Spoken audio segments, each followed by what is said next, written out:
everybody, welcome to Bura. In this episode, I'm going to be looking at this video where someone installs Windows 3.1 on an iPhone. So this is an episode of Around the Internet.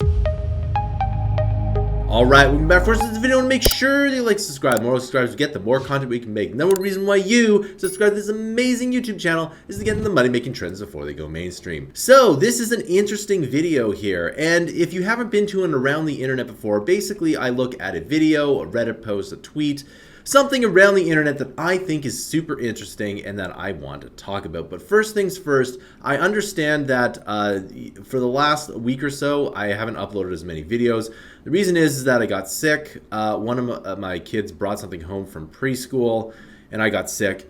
So that's not very good. It wasn't COVID because we got a couple of COVID tests, but I'm going to be doing a video about testing because it's actually quite interesting. There's a lot to talk about there.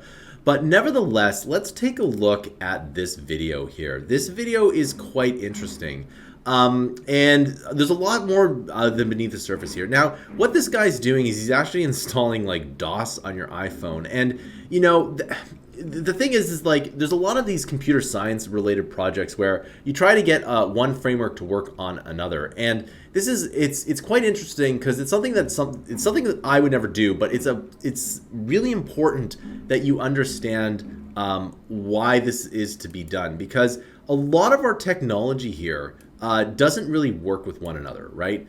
And the reason for that is because, well, you know, there's frameworks here. Getting your whatever to work on your iPhone is difficult, right? And the fact that he has a DOS prompt there is just it's hilarious. Like, this video was made for, I think, comedic purposes, but it goes to show you that our devices, like, even though it can be done, it's probably too difficult to do. And there's a lot of technology things that need to be done for compatibility's sake, because, you know, I actually dropped my keys down the elevator shaft. I had to wait a couple hours for the elevator guy to show up.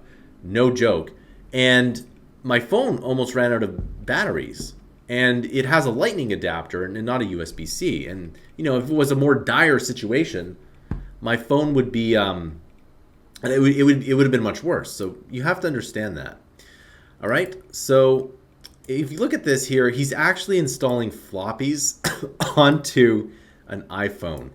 And this is just hilarious, right? So he seems like he has this extra thing here, and, you know, he finds a way to get a floppy disk drive to work with his iPhone. And, you know, it's kind of interesting. But, you know, I'm old enough to remember installing Windows 3.1 on a computer, and I remember doing this here. Now, remember, if you're young and you don't know how much this holds, these floppy disks, and I know they're hard, but, you know, the diskettes or whatever, they can hold about a megabyte, maybe a little bit more than a megabyte of information. So, like, if we count this up, 1, 2, 3, 4, 5, 6, this is 6 megabytes, you know?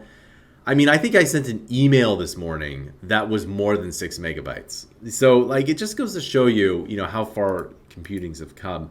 But, you know, you can see that he goes through the process painstakingly of adding it in here. Now, what's interesting is that he has to have another keyboard attached to this. So even though it's more powerful, it doesn't have a keyboard attached to it, right? And so there's no keyboard prompt with DOS, which is like a whole other thing when you really get to start thinking about it.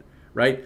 So he's going through this, and he has some problems, but eventually he gets the Windows 3.1 disk to start installing.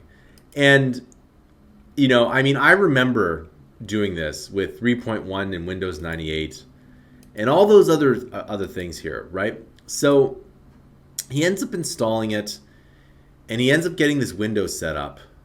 And then he ends up getting it requested, and then he finally gets it here. And so the thing is that, you know, there's a lot of software, like games and whatnot, that are a part of history. And it would be like if you're studying literature, and then the literature from, like, I don't know, 1790 to 1795 was just forever lost, right? Like, it's just completely lost for the reasons that it's just incompatible for whatever reason. And that's kind of what's happening here. There's other applications that are, frankly a part of history and that, need to be preserved in some way, shape, or form. And so the fact that you can, there might be a situation where you have computers dedicated to this process, but, having it on your iPhone, it's not nothing. Like, I think some people would look at this video and they'd say, oh, it's funny, this guy's, why would you ever do this? It's an exercise in futility. But it's really important for compatibility. And I always talk about how our society is too complex, and that complexity really does bring vulnerabilities. And if you've ever built any piece of software, you'll know that the simplest way of doing things is the best. And the supply chain to get my iPhone to me is so incredibly complicated. So we need to simplify that. And of course, I talk about that in the Bura Tech videos. I talk about, how we want to do everything so that things are simpler. I'm going to make another video about that. It's like, we need manufacturing and food supply all in a local area. And if you live in a big city, it's not as intuitive. But if you live in a smaller city, you should have some things that are local, at least the food supply, which I'm going to be talking about that again in other Veritech videos. But, he actually goes on and it works, right? He has Windows 3.1. And I love this early 90s pixelated background, right? It brings me right back to my childhood, which I think millennials are much more nostalgic than other generations. And that's a topic I really want to talk about, right? So he has Paint, which is hilarious. And then look at this. He actually typed something in on his iPhone, right? And into write, and I think that's kind of hilarious. And so, he has this working, and this was just a super enjoyable video to watch, right? And then he closes it off, which I think is actually quite good. So this is an interesting project. I'm very happy this guy did that. And it just goes to show you that, this is like 30 minutes long. And because it's 30 minutes long, it took a while to just get this up and running. And you have all of these, I have all these applications. And whether you like just computing history or just the computer science of it, of this type of project where you put one framework into another. Now, if you're wondering how hard this is, it's actually way more difficult than it sounds, right? And going forward, there should be these kinds of emulators, because like there's DOS emulators and etc. It should be fairly easy to connect to this. And that's another reason why I really want USB-C. And what would be good is, I don't have my keys on me, but I have a USB stick. And I'd really want to just have a USB-C stick with all my information that I can just plug into my phone. And if I have a game that I've cherished from my childhood that works on Windows 3.1, I'd like to have it on that stick as well, right? That I can just plug into any device and use. And it might not seem important to like the people at Apple or Google, but I would say that it is somewhat important to have all this backward compatibility in perpetuity. And it's probably something they should do.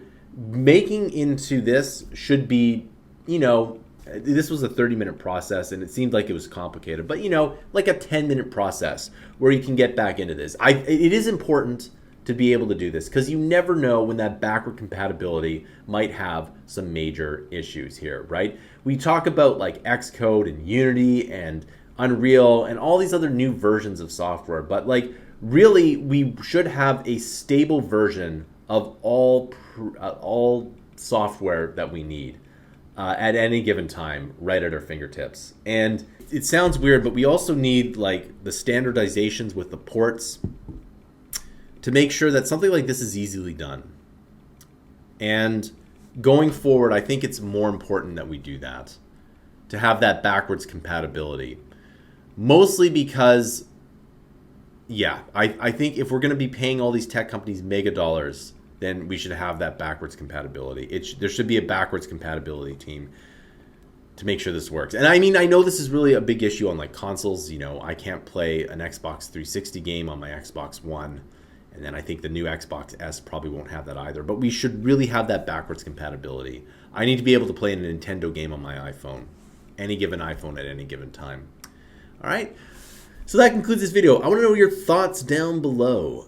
Please let me know what you think of this video. If you like it, if you don't like it, if backwards compatibility is important to you, if it's not important to you, and if you think our whole society is too complex and too fragile at the same time. Because remember, complexity does bring fragility. And remember that this channel doesn't do Patreon, and we sell digital products down below. Please buy our products down below. It really does help us out. Thanks for watching, and I'll see you in another video.